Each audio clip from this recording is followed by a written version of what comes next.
Baik, bismillahirrohmanirrohim. Assalamualaikum warahmatullahi wabarakatuh. Dan selamat pagi. Perkenalkan, kami dari kelompok 7 akan memaparkan hasil diskusi dari kelompok kami, yaitu makalah yang berjudul Berpidato. Sebelumnya, perkenalkan, nama saya Iqbal sebagai moderator sekaligus pemateri, Sri Septialepan sebagai pemateri, Santiawati Yusuf sebagai pemateri, Stevi Gabrielia Rantesalu sebagai pemateri, Tipal Maton sebagai pemateri, Muhammad Mirza Ibrahim sebagai pemateri, dan Novalia Stevi sebagai pemateri. Baik, untuk mengefisienkan waktu, langsung saja kita membahas pada slide pertama. Saya akan membacakan slide pertama. Pengertian retorika dan pidato. Retorika adalah ilmu dan seni dalam berbicara, mengatur komposisi kata, menyampaikan atau mengajak orang lain sehingga mudah dipahami dan diterima pendengar serta terkesan atas apa yang diucapkannya. Retorika dalam bahasa Inggris disebut retorik dan dalam bahasa Latin disebut retorika, serta dalam bahasa Yunani yakni retor, yang artinya ilmu berbicara, seni berbicara atau mahir berbicara. Pidato merupakan suatu kegiatan berbicara di depan umum atau berorasi agar dapat menyampaikan pendapatnya untuk memberikan suatu gambaran pada suatu hal, dan pada umumnya dibawakan oleh seorang yang memberi orasi serta pernyataan terhadap hal tertentu atau peristiwa yang penting dan harus diperbincangkan. Pidato ialah salah satu teori dari perjalanan bahasa Indonesia. Pidato umumnya dipakai oleh seorang pemimpin untuk berorasi dan memimpin di depan banyak anak buahnya atau di depan orang ramai. Tujuan pidato. Pidato memiliki beberapa tujuan. Tujuan dari pidato yaitu sebagai berikut. Yang pertama, pidato digunakan untuk memberikan suatu pemahaman maupun informasi terhadap orang lain atau bersifat informatif. 2. Pidato digunakan untuk meyakinkan pendengar atau dinamakan dengan argumentatif. Yang ketiga, pidato digunakan untuk membuat orang lain merasa senang dengan pidato yang bersifat menghibur atau dinamakan dengan reaktif. Yang keempat, pidato digunakan untuk memberikan pengaruh pada orang lain agar bersedia untuk mengikuti kemauan yang diinginkan oleh orator secara sukarela atau dinamakan dengan persuasif. Jenis-jenis pidato. Yang pertama, pidato pembukaan.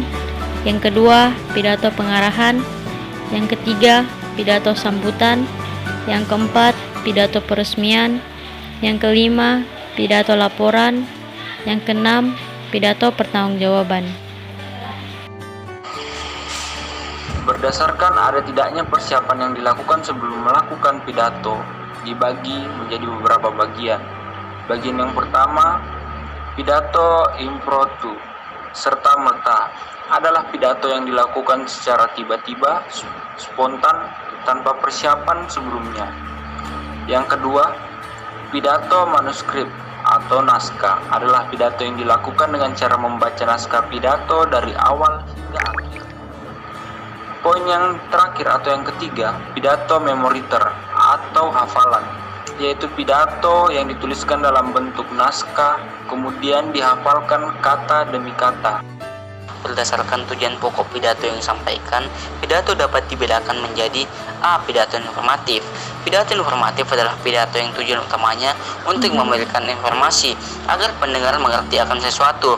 Reaksi yang diharapkan adalah adanya pengertian dan pemahaman pendengar atas informasi yang disampaikan. B. Pidato persuasif. Pidato persuasif adalah pidato yang tujuan utamanya membujuk atau mempengaruhi orang lain agar orang mau menerima ajakan yang disarankan secara sukarela. C. Pidato rekreatif.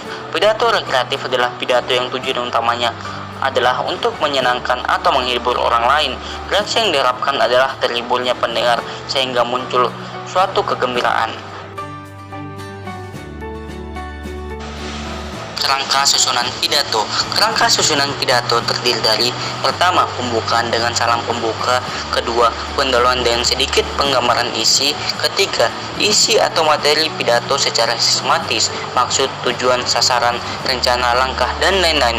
Keempat itu penutup yang terdiri dari kesimpulan, harapan, pesan, salam penutup, dan lain-lain. Ciri-ciri pidato yang baik adalah yang pertama, pidato harus memiliki tujuan yang jelas. Yang kedua, sebuah pidato harus mengandung atau memuat kebenaran. Yang ketiga, penyampaian pidato harus jelas dan semenarik mungkin. Yang keempat, pidato harus bersifat efektif, dapat diselingi dengan humor. Yang kelima, penyampaian pidato menggunakan artikulasi, intonasi, dan volume yang terang dan jelas. Langkah-langkah menyusun pidato. Yang pertama, menentukan topik pembicaraan. Yang kedua, menetapkan tujuan pidato. Yang ketiga, mengembangkan pokok pembahasan. Dan yang keempat, membuat kerangka pidato. Persiapan sebelum berpidato.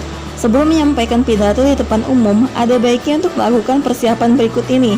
Yang pertama, mengetahui wawasan pendengar pidato secara umum. Kedua, mengetahui lama waktu atau durasi pidato yang akan dibawakan. Ketiga, menyusun kata-kata yang mudah dipahami atau dimengerti. Keempat, mengetahui jenis pidato atau tema acara. Dan yang terakhir, menyiapkan bahan-bahan dan perlengkapan pidato. Hal-hal yang harus diperhatikan dalam berpidato. Agar dapat berpidato dengan baik, pembicara harus memperhatikan hal-hal berikut ini. 1. Volume suara harus keras dan jelas. Volume suara harus dapat didengar oleh seluruh layar sehingga pendengar dapat menangkap dan memahami informasi yang disampaikan. Apalagi jika tidak menggunakan sarana pendukung seperti pengeras suara. 2. Gunakan intonasi dengan baik dan benar. Membaca naskah pidato harus memperhatikan intonasi dengan baik dan benar. Berilah tekanan pada kalimat-kalimat yang penting, misalnya kapan harus memberikan nada tinggi dan nada melemah. Semuanya harus diatur agar pendengar tidak ikut terbawa suasana acara pada saat itu. 3. Jaga komunikasi dengan pendengar. Jaga pandangan antara penglihatan kamu pada teks pidato dengan penglihatanmu kepada layar.